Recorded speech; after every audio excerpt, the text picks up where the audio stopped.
wabarakatuh. Perkenalkan, nama saya Najwa Nur Askia dengan NIM 202408200009. Saya berasal dari Universitas Muhammadiyah Yogyakarta, Prodi Pendidikan Bahasa Arab. Di sini saya akan mempresentasikan tentang makalah yang telah saya buat yang berjudul Untuk Apa Beradab dengan mata kuliah Psikologi Pendidikan. Baik, langsung saja. Di pendahuluan saya menjelaskan tentang di era globalisasi dan perkembangan zaman saat ini, adab atau tata krama itu sering dianggap hal yang sangat sepele. Padahal adab adalah bagian penting dari kehidupan manusia yang berperi kemanusiaan. Banyak orang sekarang yang berfokus tentang pencapaian akademik saja dan tidak memperdulikan tentang adab seseorang. Pendidikan adab juga menjadi pondasi dalam membentuk karakter generasi muda agar tidak hanya cerdas tetapi mereka juga beretika dan berakhlak yang mulia.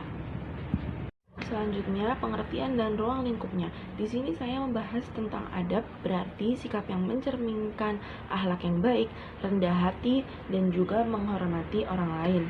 Dalam pandangan Islam juga disebutkan bahwa adab dianggap lebih tinggi daripada ilmu. Nah, ruang lingkup adab ini saya bagi menjadi 3. Yang pertama yaitu adab kepada Allah. Adab kepada Allah ini seperti kita menjalankan segala perintahnya dan menjauhi segala larangannya. Yang kedua ada adab kepada diri sendiri, seperti menjaga kebersihan diri, disiplin, dan juga menjaga kesehatan. Dan yang terakhir ada adab kepada sesama muslim. Nah, ini adalah adab yang penting atau adab yang seringkali kita harus terapkan kepada orang lain, yaitu bersikap sopan terhadap orang tua, teman, guru, maupun masyarakat yang luas. Selanjutnya, ada pentingnya adab sejak dini. Anak-anak adalah peniru yang ulung. Mereka lihat dan dengar akan mereka tiru dan bawa hingga dewasa. Oleh karena itu, adab harus ditanamkan sejak usia dini sebagai pondasi kepribadian. Nah, pendidikan adab ini juga tidak hanya membentuk sikap sopan, tetapi juga melatih mereka agar empati, bertanggung jawab, dan memiliki kemampuan bersosialisasi. Anak-anak juga memiliki adab akan lebih mudah diterima di lingkungan sosial, dan juga berpotensi tinggi untuk menjadi pemimpin yang berkarakter. Peran orang tua dan guru juga sangat penting dalam teladan yang nyata dalam kehidupan sehari-hari. Apa yang akan terjadi jika kita menyepelekan tentang adab seseorang atau adab sebagai adab-adab para siswanya? Kita sebagai calon pendidik tentunya harus sangat memperhatikan karakter mereka ataupun harus menanamkan kepada diri-diri mereka tentang adab. Nah, saya juga akan membahas tentang dampak kehilangan adab. Yang pertama yaitu hubungan sosial renggang dan penuh pertengkaran.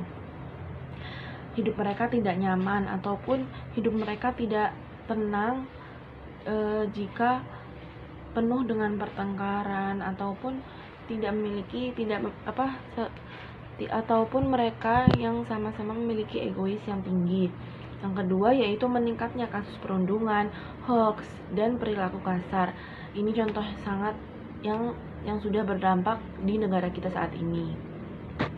Nah, yang ketiga yaitu generasi muda kita atau remaja-remaja kehilangan rasa malu, tanggung jawab, dan identitas moral. Nah, rasa malu ini juga sangat penting karena rasa malu ini juga bisa berdampak dengan cara berperilaku. Walaupun kita tidak punya sedangkan kalau misalnya kita tidak punya rasa malu, mereka akan berperilaku seenaknya ataupun tidak menghargai sama temannya ataupun tidak menghormati guru-gurunya. Nah, yang terakhir itu ada pendidikan melahirkan individu cerdas secara akademik tapi miskin berkarakter.